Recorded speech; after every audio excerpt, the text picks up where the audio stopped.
Here at the Giver Marketing Network, we don't leave you drifting out in space. We connect you to a coach who will help you build and grow your marketing business. Our process acts as a guide on how to connect with other businesses, maintain good relations, and establish a presence on the Giver Marketing Network.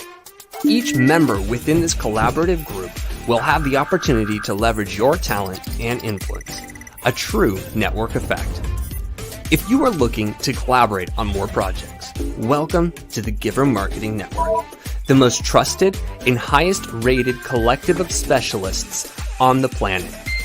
Here we have a group of like-minded professionals who focus on making valuable introductions and helping each other grow by teaming up. Imagine Upwork meets a network and a coach. The talent collectively includes services like visibility and SEO, creating logos, designing websites, managing social media, outreach messaging, visual storytelling, and much more. Think of what you could do with laser-focused allies strengthening your business while offering your talent to the entire network. Click near this video for more information.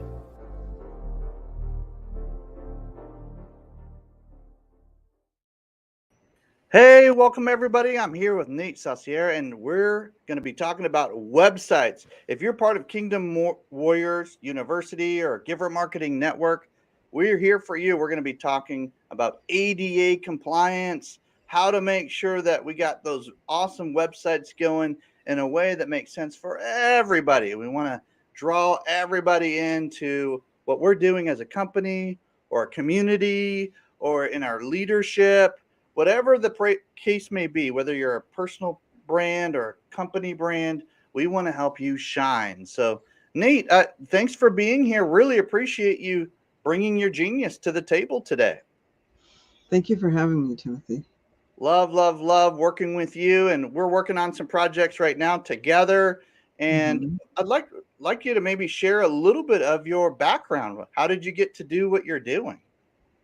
Sure. Well, 20 years ago, I had retired from being a speech therapist, and I had time on my hands. I started building websites for fun, and I really started getting into it, and it really bloomed from there. I made my own company about 8 years ago, and that's grown. Awesome. And it's called Attraction Unlimited Marketing, correct? Yes, Attraction Unlimited Marketing. Right. Love it. And so you were a speech therapist and you realized, you know what?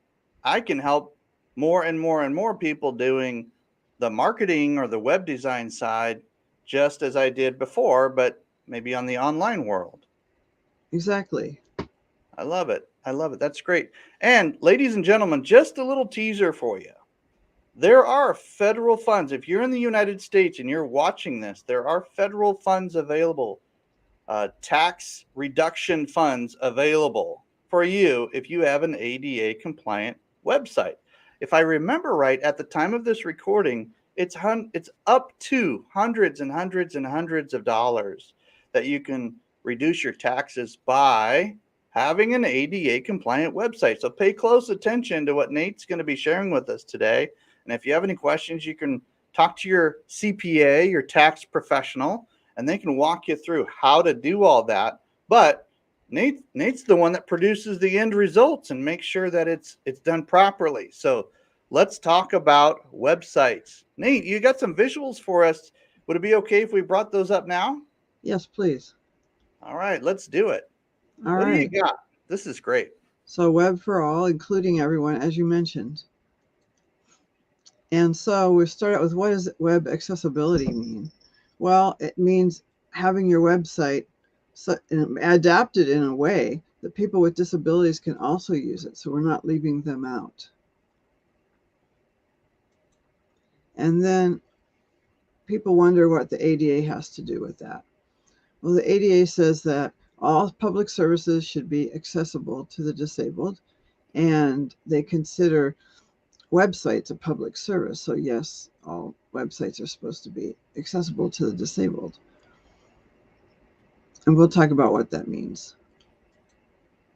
But why should Why should I worry about people who are disabled? I mean, there's not that many people, right? Well, not true. 1 in 4 adults in the US have a disability. I mean, if you know 4 people, one of them might have a disability. 1 in 7 motor impairment, meaning that their muscles just don't work the way they want them to in some part of their body, their arms, their legs, their face, the neck. And then there's 1 in 16 adults have deafness or serious difficulty hearing. So you can imagine that if you have difficulty hearing, for example, you're going to need some adaptations when you're online. I mean, if a video doesn't have closed captioning, then you're really not going to get much out of that website. 1 in 20 have blindness. 1 in 20 adults in the US have blindness or serious difficulty seeing. So websites need to adapt to that too. Yes, they do go on websites. They can't necessarily see them, but they do go on websites, and they have a screen reader which it can adapt. If the website's adapted to that screen reader, it will just read everything to them, including what the description of pictures. All of the images have descriptions. Epilepsy is something I didn't think about, Tim. I didn't think about people having epilepsy, that would affect them visiting a website, but sure enough, it does. If they see something moving quickly, or there's bright colors, especially if there's a flashing on the website, they could get an epilepsy seizure. So we want to be sure that we don't, make things rough for them. And 1 in 5 adults have dyslexia. I didn't realize that was so common either, but my granddaughter has dyslexia, and she has adaptations for that. She's 15 right now and in school, doing well. So we now know that there's plenty of people who are going to go on your website who are disabled. But still, why should I be ADA compliant? Well, as Timothy mentioned earlier, to be more inclusive, to include everybody, not leaving anybody out. To follow the law, the ADA, Americans with Disability Act, started in 1990, and it says that it says that all public services need to be accessible. And there is a document that describes how websites have to be accessible. And as Timothy mentioned, there's a tax credit. We can see there is a web page that describes that. I don't have it in the chat. But anyway, if you go to the archive.ada.gov/taxcred.htm, you will be able to see exactly what tax credit you can get for adapting your website. Number 5, it's the right thing to do. It just is. It's the right thing to do to be inclusive of everybody. Yeah, I mean, if we can, to the best of our ability, bring you in or make some adjustments, and voila, we have the ability to reach as many as 5, 10, 15, 20% more of a particular audience. Hello, I mean, that's whether you're a public organization or a private entity, either way, with those tax credits involved, if you're in the United States, and other goodies, and just the ability to communicate to more of an audience. I mean, that just makes sense to do that. I didn't realize how the technology had come so far, Nate, until I talked to folks like yourself and others. My tax advisor as well said, "Hey, man, you got to do this. Like, this is a good deal. Like, you need to, like, for many reasons, this is a good idea." So thanks for sharing all that data. Really appreciate it. Sure, I'm so glad to hear that you have your website adapted for the disabled. That is wonderful and so inclusive. So I want to show you ways that websites can be adapted. So I'll just change the screen share. to this one over here. This is, can you see it, Timothy? Yeah, we can see My it. okay. This is my website. I'm just using it as an example. And there's a button on the left. It's yellow with a disability symbol on it.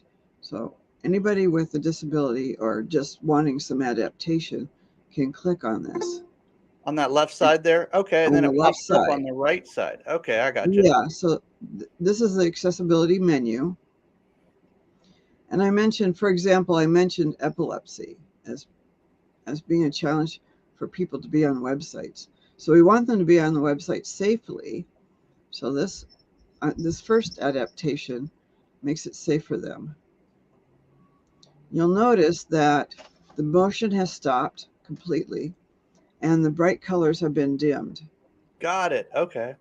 Mm-hmm. And so how about people with low vision? They can see some, but it's difficult for them.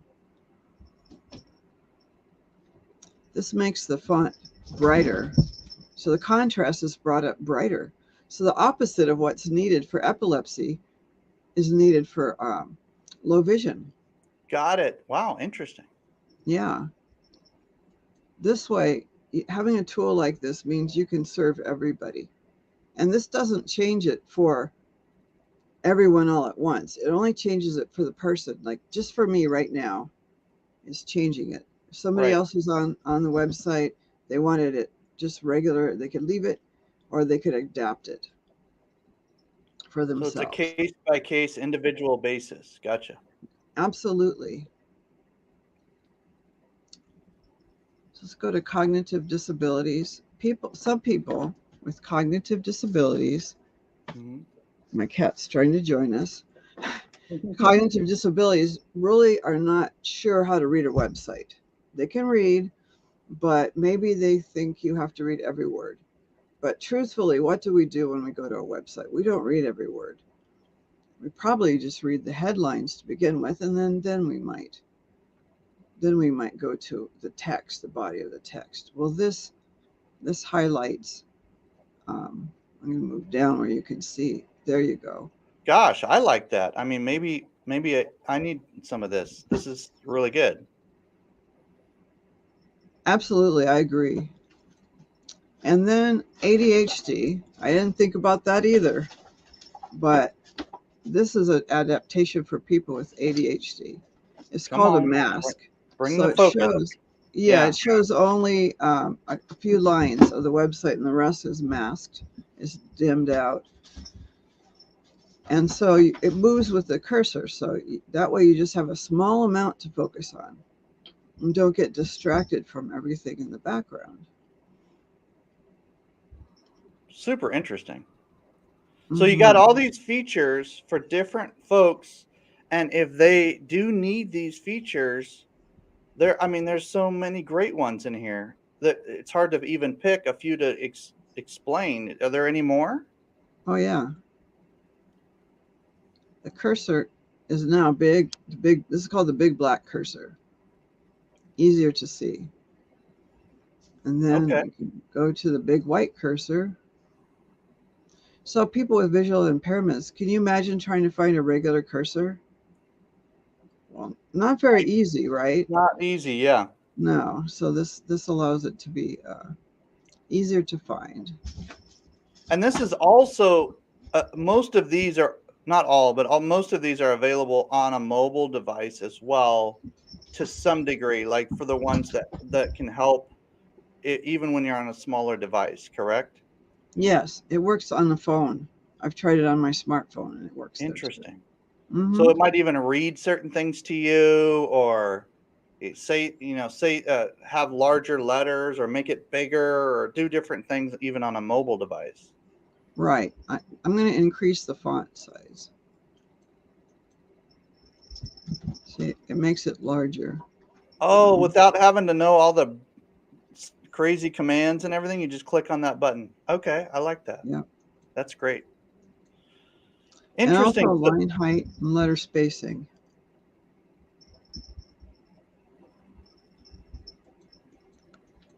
So this spreads it apart more. So line height means how far apart the lines are. And this makes them further apart in case that helps you read. We could Oh, that's turn great. that back to normal. Gosh, man, I And want a then, couple of these just as I roll. Like, this is great. absolutely. Me too, Timothy, because, I can't even see the computer without my glasses. So Mm, making the font more easy to read, it makes it great for me. okay. Letter spacing, it just spaces the letters out. Easier to read that way too. Mm-hmm.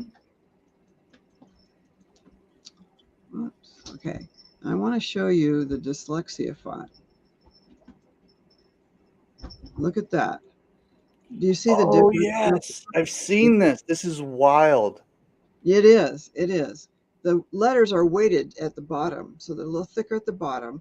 Apparently, that makes it much easier for a person with dyslexia to read it. In fact, Man, I was showing this tool to a potential client who's interested in getting a site adapted. And when he saw this tool, this adaptation, it was off the charts how thrilled he was. And then he immediately read it so easily and just said that this is the best. Every website should have it.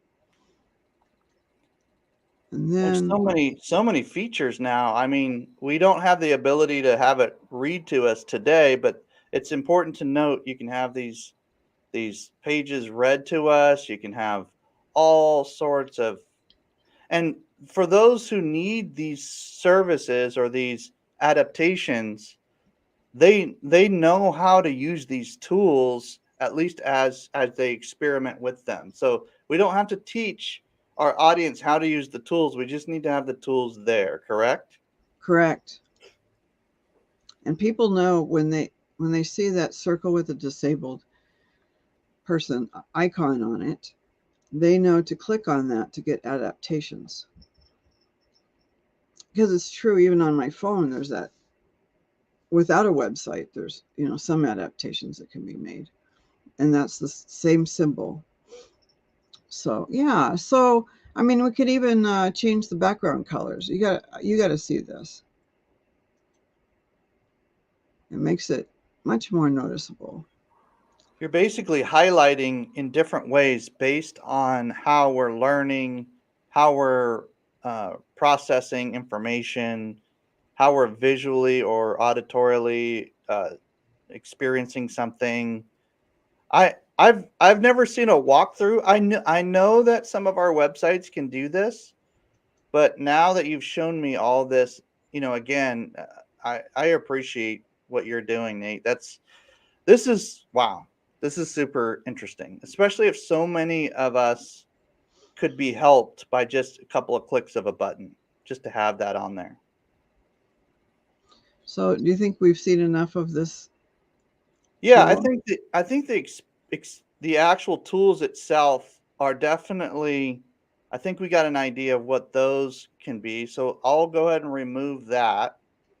Is there anything else that you want to show visually? Because I have a lot. We have questions for you. So Let's go to questions. okay, great, good.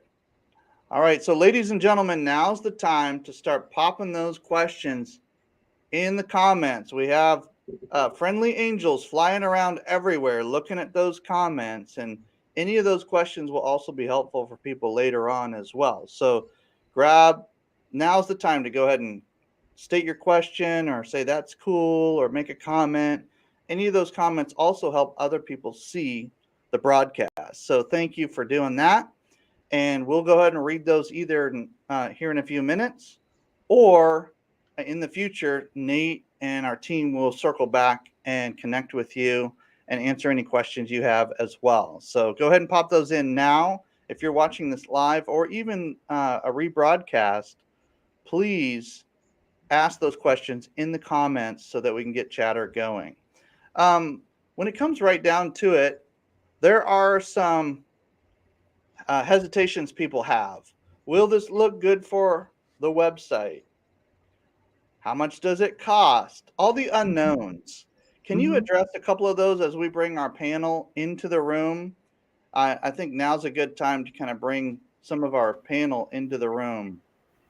This will be really Sure. So some of the people wonder if their website's not going to look as good. Well, the tool, like this type of tool, only adapts it for the person using it. The rest of the world sees it the way it normally is. So you're saying there's just a little option on the corner that you can just a little option that if you're needing ADA compliance, you know where that is, but for everybody else, it may not be as it's not going to be distracting. In other words, right? Yeah, it won't be. It's just over to the side. It could be at the bottom. You can have it at the bottom even if you want. It depends on what your preference is, and you can also change the colors to not clash with your website, but just to complement it. Got it. It can be seen, but it's not looking strange. Yeah, if you're looking for it, you can find it, but otherwise, it's just kind of hanging out right there. Well, good. So, Christine and Jack and Oz are with us today to ask some questions. Christine, we have at least one question, and probably many more, but the one that I can see. Do you want to share with us what some of the commenters on social media are asking right now? Well, so we're wondering about the financial impact. Question is, what kind of financial impact can a business expect based upon making these changes? That's a great question, and it's really going to depend on the individual website, but there certainly are going to be, not only are they going to be having more conversions, they're going to affect their SEO, their search engine optimization, because they'll have fewer people leaving the site quickly.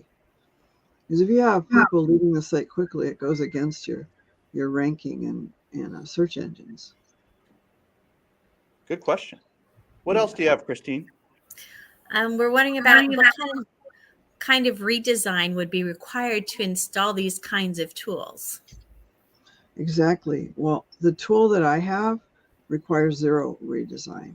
It just has to be a website that can accept a bit of code. Just a bit of code goes on it, and then the tool is on the website. So it lives right on top of whatever you already have. Yes. Gotcha. It stays there. Great. Jack, what questions do you have? Oz, do you have any questions? Let's go with Jack first. Any questions for Nate? Am I unmuted? Yes. Okay. I lose where the button is sometimes. So I missed the first part of your presentation, Nate. I got to the part I came in where you were showing some of the fonts. So are the fonts done on a consistent basis throughout the website, or do you use them on a page by page basis? If you're using the tool, you've clicked on it, you've adapted it, it's for the entire website. Okay. Good question. Oz, what do you got? Yeah, I want to bounce from Jack's question. Nate, I read your LinkedIn post this morning, which was mostly about fonts. And how important is the font that you're using on your website? Not just for ADA compliance or not at all for ADA compliance, but to match what your brand is. Because I'm really not sure. Christine and I have built the website. Christine built the website. I just look at it. And I don't know if our fonts are relevant to what we're doing. I mean, is the font really that important to building your brand? Absolutely, yes, Dave. And why? The thing is it presents a tone of your website. So you have to decide, what's the personality of your website? Is it highly professional? Is it creative? Is it just the different ways your website would present to your audience? Yours is probably in the creative side, I would think, having seen it. So you want your fonts to be creative. You can use the standard Arial. That's okay. And that's easily read compared to other fonts. But you might want to experiment a little bit with different fonts for maybe a heading. But make sure it's a readable one, legible one. Christine is suddenly terrified and thinking, I'm not changing all our fonts. Uh, Well, well, I hey, think they really are important. Fonts really give a feel for it. So yeah, I love the fact that you bring that up, Nate, because it's one of the fine details that a lot of times people don't think about. I'm big on it being readable. If something's not readable, so I got so excited when you started showing all the features. I'm like, I want to use those features, right? There's times as we get older, sometimes that print seems like it shrinks. I'm just saying, okay. So being able to hit one button and I spent a lot of time up in the corner changing the view size and for the whole thing, and then I have to go back and make it bigger and small. Being able to just hit a button like that, oh, I would love that when visiting websites, right? Just making it easier to read what your options are. Because there's times I've bounced from a website, right? Because it Yeah, was just too difficult to read. And like you said, that hurts their bounce rate and their SEO. absolutely. Yeah, and the so thing is, with fonts, you just need to pick something that's very readable, very easily read. And the tool on top of that I was talking about to adapt this can make the font really big, and yet it doesn't affect the pictures. So you could still see the pictures. Whereas if you enlarge the whole page goes off the side. I'm sure everybody has had that happen, especially on your phone and you're trying to read it and it's not, it's really tiny. So, well, let's move into that conversation as we wrap up in the next 10 minutes or so. Let's ask some questions of Nate around websites. One of my questions would be, what's the easiest way to make your old website mobile optimized? Like, how does that? Because it drives me crazy when I see what you just described, where there's images that you can see like half of somebody's face, and it's like really huge picture on the backside of on your mobile device, and you're going, can't they shrink this down so that it looks right? Like when I'm scrolling through just to make a decision. How do we do that as business owners and professionals and community leaders? yeah, that's a great question and so important. It depends on the content management system you use. In other words, what system do you use to build the website? And there's also what's called themes, which adapt it to be how you want it to be. So it depends on all of that. But some, like take WordPress, some themes, as I mentioned them, will make it adapt to mobile phone just automatically. So you don't have to change the size of the photos individually. I mean, that would be a lot of work, right? So so on WordPress anyway, and probably most web content building systems, it just automatically does it for you. However, sometimes it automatically does it, but it isn't quite right. So you have like a graphic on top of a font, on top of, you can't read it. So it just, because it overlapped. So these overlaps can be fixed too. On WordPress, you can create for the few pages that it's not adapting well, you can create a second section just for mobile on the back end when you're building it. This is why, ladies and gentlemen, you need to talk to Nate, because if you're going to be trying to build your own website, that's fine. That's fine just to kind of get started.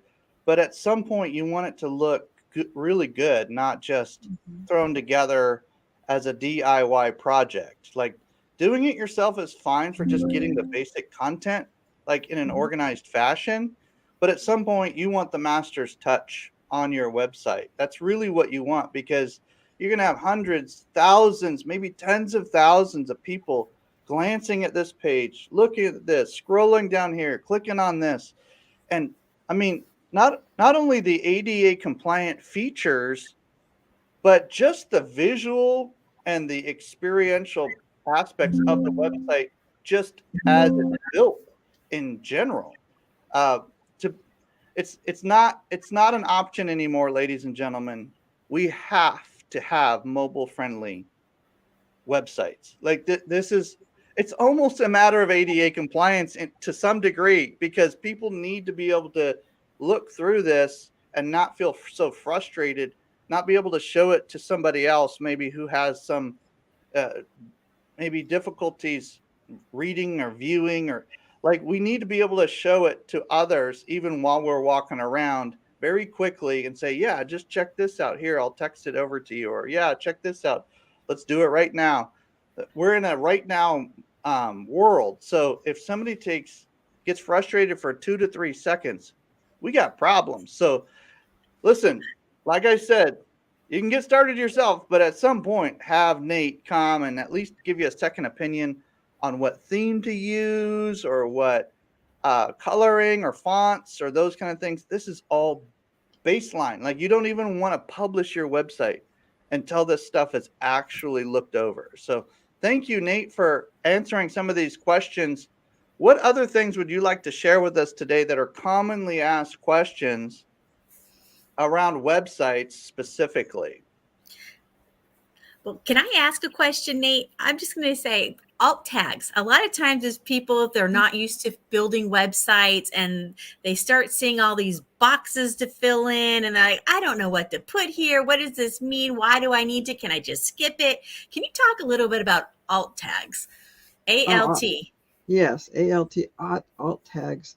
It's a on the back end when you're building, you put in a description of the picture in a certain spot in your library of pictures to describe that one picture, and it will say like woman sitting with a cat in her lap or something, but it makes a big difference for people, because otherwise their screen reader just either gets stuck or skips over it.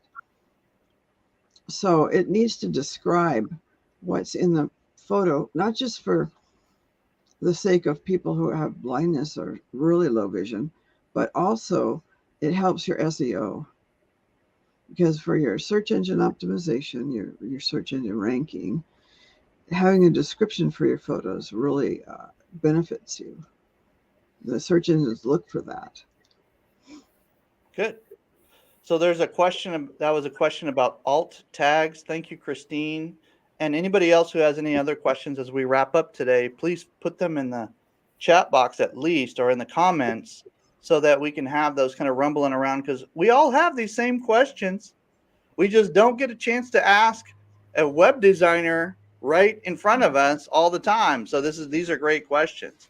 And this is just the basic, like, non-negotiable pieces of a website, right? This is not like the deep dark waters of like how to build the back end for this and that and multiple this and multiple that. Like, this is just the basics, ladies and gentlemen. Okay.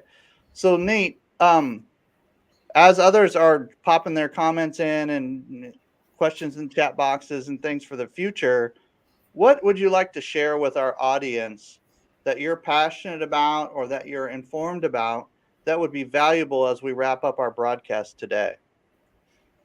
Well, one thing I specialize in it and I'm really passionate about is user experience. Meaning, what is it like when you get on the website as a visitor?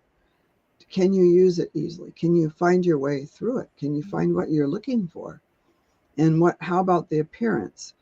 Is it distracting to you, or does it go with the message? Things like that are just super important for every website. Love it. Thank you for sharing that. As we go ahead and call it a day, want to ask that people who are watching this right now, whether it's live or a recorded broadcast, look up Nate, SAUCIER, attractionunlimited.us. If you'd like to ask him more questions, see what an ADA compliant website even looks like in real time, go to attractionunlimited.us and you'll be able to play around, have some fun there, and kind of learn how this works. And if you have any other questions and you want that link that he had having to do with the United States tax code, the benefits that you can receive that way, go ahead and reach out to him. He's on LinkedIn. He's on all the social media platforms. So just grab his name and somebody type that in the comments. Type out his name in the comments so everybody can just grab it and go search for him and find him, and include the website if you get a chance as well. But at least look up Nate ask him some questions on social media, and then let's go from there. Sound good? All right, go team. Thank you, Kingdom Warriors University, Giver Marketing Network, and all the others who are watching this live broadcast. Really appreciate everybody. We'll talk to you soon. Yeah, and then we're going to see you tomorrow for networking for marketers. So come hang out with us again. If you're not sure about that, drop a comment in chat, reach out to us. We are here to help. If you're a marketing professional, let's network. This will be good. God bless you Great. guys.